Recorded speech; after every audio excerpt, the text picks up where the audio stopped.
வணக்கம் நண்பர்களே. உலகில் பெரிய நாடான அமெரிக்கா இப்போது மீண்டும் அணு ஆயுத சோதனையை தொடங்கப் போகிறது. பெரிய அதிர்ச்சி என்னவென்றால், டொனால்ட் ட்ரம்ப் நேரடியாக உத்தரவிட்டாராம்.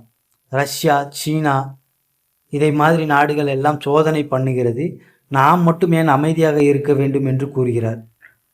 இப்போது இதனால் என்ன நடக்கும் தெரியுமா? ரஷ்யா, சீனா கூட தங்கள் அணு ஆயுதத்தை உற்பத்தியை வேகத்தை கூட்ட வாய்ப்பு அதிகமாக உள்ளது. உலக நாடுகள் அனைத்து நாடுகளுமே அணு ஆயுதத்தை தயாரிக்க போட்டி போடும் வாய்ப்பு அதிகமாகி கொண்டுள்ளது. இப்படியே போனால் உலகம் மீண்டும் ஒரு அணு ஆயுத போர் சூழலாக மாறிவிடும். இது சாதாரண விஷயம் இல்லை நண்பர்களே.